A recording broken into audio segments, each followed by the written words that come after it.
Hi everyone, my name is Madeline Heber, I'm a Perth makeup artist and welcome to my first YouTube video. Today we're going to be learning how I created this soft glam, glowy, bronzy makeup look, so let's get started. So I'm starting off with just cleansing the skin. I'm using some micellar water and a makeup wipe, just prepping the skin ready for the makeup application. I'm using the MAC essential oils in chamomile and grapefruit. This smells amazing and it's a great way to hydrate the skin and give a nice dewy base.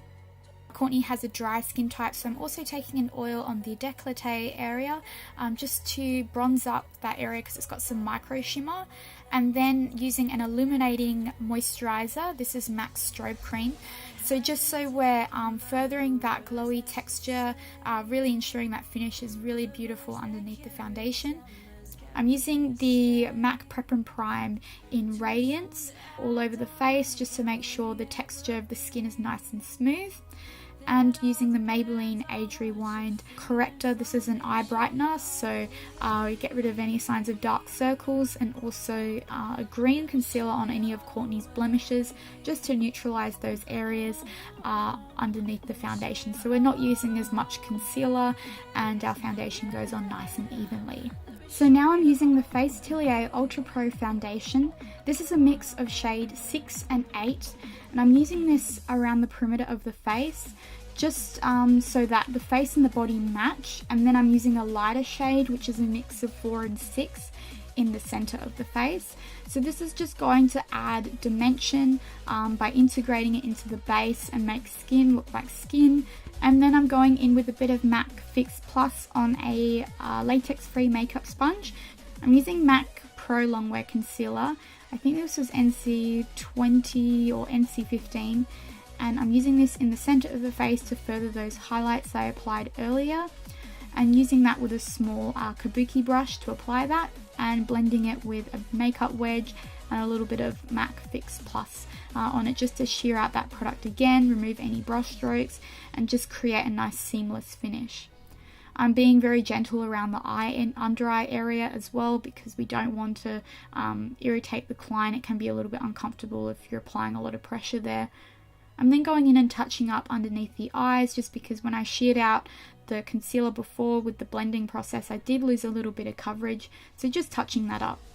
I'm then going in with a color corrective powder. This is Ben Nye loose powder in Fair, and as you can see, it just changes the undertone, so it's a little bit more peachy and matches the skin tone better rather than being a lighter yellow color. I'm using the MAC Pro Longwear Paint Pot in Soft Ochre, using that to prime the lids on a sponge. I'm also applying a loose translucent powder onto the eyelids to set that Pro Longwear Paint Pot, and also applying some just loosely underneath the eyes, which is just going to stop any fallout from ruining the base. Going in with the MAC Studio Sculpt Concealer Palette, just touching up any of Courtney's blemishes, and then removing any foundation from the brows, so we have our brows looking like brows and we don't have any excess product in them that we may not want there. I'm using a Browco Brow Pomade. I love these brow pomades because they look more like a tint on the eyebrows, and the shade range is really good for brows. Sometimes I think they're too warm or too cool, but I really like this shade range, so I'm just correcting Courtney's brows. It's better to use a wax-based product or a pomade if you need to really kind of drastically change your brow shape. Usually I just like a little bit of brow powder or brow gel, but I really needed to even out Courtney's eyebrows. So I'm using some soft brown eyeshadow from MAC just in Courtney's crease as a transition to add some light definition, and then using Inglot's gel liner in 94 and applying that with a flat shader brush, and also blending out the edges with my fingers so we have a nice seamless finish. You could leave the edge straight or blunt if you wanted, more of a cut crease, but I wanted just to use it as an eyeshadow base, almost like a cream eyeshadow. I'm using MAC Floof just in the corner of Courtney's eyes because she has closer eyes, so that's going to help to visually draw them apart, and just setting that gel liner with MAC Honey Lust eyeshadow, which is a beautiful peachy champagne shade which suits a lot of people. I'm using that soft brown eyeshadow and just tying that into the lower lash line just so that the top and lower lash lines are balanced. Notice that I haven't put the powder right up to the lower lash line, because if you bake right underneath the eye, that eyeshadow is going to have nothing to stick to. So if you are going to bake, just leave a little bit of insurance space, just so that your eyeshadows blend seamlessly and they stay on the skin. I'm using some brown gel liner because black would be too harsh in this case, and then going in with Maybelline Great Lash Mascara and just coating the lashes just so that they are thicker and they're going to match the falsies that we're using later. Just removing any of that loose powder with a fluffy brush, and it's caught a little bit of that shimmery eyeshadow, which is what I wanted. And then we're applying some powder contour. This is the Anastasia Pro Contour Kit. I'm using the shade Havana, just around the perimeters of the face, very, very lightly, just building upon that initial contour I applied with the foundation.